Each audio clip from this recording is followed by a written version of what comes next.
नदी के किनारे एक जंगल में कुछ चिड़िया अपनी घोंसले में खुशी खुशी जिंदगी गुजारा करती थी। एक दिन कालू कौवा ने कहा, दोस्तों, हमारी जंगल किसी भी दूसरी जंगल से बिल्कुल अलग है। उसी जंगल में सारे चिड़िया अपनी घोंसले पेड़ के ऊपर बनाती थी, लेकिन टुनी चिड़िया अपने घोंसले नीचे में बनाई। उसी जंगल में सारे पक्षी अपनी काम पर लगा रहती है। उसमें कालू कौवा अपनी खेतों में हल चलाती थी और कबूतर अपनी अंगूर की खेती में पानी डालती थी और कहती थी, कुछ देर बाद मेरा अंगूर बेचकर मैं बहुत ही बड़ा अमीर आदमी बन जाऊंगा। इसमें से टुनी चिड़िया अपनी ठेले में फल रखकर बाजार में फल बेचने के लिए जाती थी। फल ले लो फल बाबू, मीठी ताजा फल ले लो। एक दिन टुनी चिड़िया अपने घोंसले में बैठकर अपने बच्चों से कह रही है, बच्चों, आज तुम दोनों घर पे आराम से रहना, मारपीट बिल्कुल मत करना। आज मैं बहुत ही दूर फल बेचने के लिए जाऊंगी। अच्छा, शाम को लौटूंगी।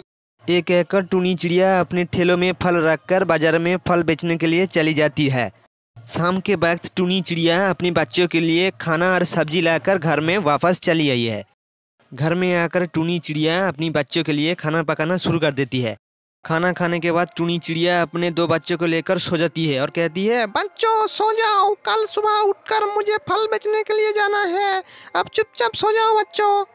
सब कुछ जब अच्छे से चल रहा था तभी अचानक एक दिन भारी आंधी और तूफान आई और इसके चलते पूरे दिन भर बारिश होने लगी और इसकी वजह से पूरे नदी और छोटे छोटे गड्ढों में पानी भर गई। भारी बारिश को देखकर टुनी चिड़िया की बच्चे ने कहने लगी, मम्मी, क्या हमारा घर डूब तो नहीं जाएगा? तब टुनी चिड़िया ने बोली, नहीं नहीं बच्चे, हमारा घर नहीं डूब जाएगा। अगले दिन बारिश जरूर रुक जाएगी।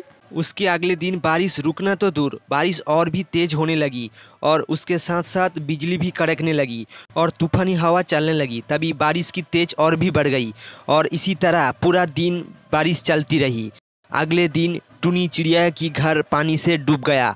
तब टुनी चिड़िया अपनी बच्चों को लेकर वहाँ से तुरंत चला गया। अपने घर पानी में डूब जाने के बाद टुनी चिड़िया अपने दोस्त कालू कौवा के पास आई और कहने लगी, कौवा भैया, हमारा घर पानी में डूब गया है। क्या आप हम तीनों को इस घर में रहने देंगे? तब कौवा ने बोला, नहीं नहीं, मैं अपने घर में किसी को नहीं रहने दूंगी। कौवा के ये बात सुनकर टुनी चिड़िया बहुत दुखी हुई और कहने लगी, चले आओ बच्चों, यहाँ से चले आओ, कहीं दूसरी जगह पे चलते हैं। तब कौवा कहती है, मेरे अपने घर में रहने का जगह नहीं है, चले जाते हैं मेरे घर में रहने के लिए, जाओ यहाँ से। कौवा के बाद टुनी चिड़िया अपने और एक दोस्त कबूतर के पास आई और कहने लगी, कबूतर दादा, मेरा घर पानी में डूब गया है। क्या हम तीनों को अपने घर में रहने के लिए देंगे? तब कबूतर ने बोला, नहीं बहन, मेरा घर बिल्कुल छोटा है, मैं आप तीनों को नहीं रख सकती हूँ। मेरे अपने घर में बहुत छोटा है, तीनों को रखना पड़ेगा, जाओ। अपने दोनों दोस्तों के बात सुनकर दुखी चिड़िया अपने दो बच्चों को लेकर नाव से वहाँ से चलने लगी और अपने बच्चों से कहने लगी, बच्चों पकड़ के रखना, वरना नदी में गिर जाओगे, संभाल के। टुनी चिड़िया जब अपने बच्चों को लेकर चल रहे थे तब टुनी के एक बच्चे नदी में गिर पड़ा और बह के चली गई। तब टुनी ने बोला, हाय, मेरा एक बच्चा नदी में गिर पड़ा, अब हम क्या करेंगे? तब टुनी चिड़िया अपनी दूसरी बच्चों से कहने लगी, बच्चा पकड़ कर रखना, वरना तुम भी गिर जाओगे, संभाल के। अब हम पहुंच जाएंगे किनारे पर। कई घंटे के बाद टुनी चिड़िया अपने बच्चे के साथ एक किनारे पे आ पहुंचा और कहने लगी, बच्चों हम शायद बच जाएंगे, अब हम इस पहाड़ की किनारे पे आ गए हैं। और उधर भारी बारिश के कारण कालू कौवा और कबूतर का घर डूब जाता है और दोनों बहकर कहीं गायब हो जाती है। इस तरह के कहानी देखने के लिए चैनल को सब्सक्राइब कीजिए और वीडियो को लाइक कीजिए।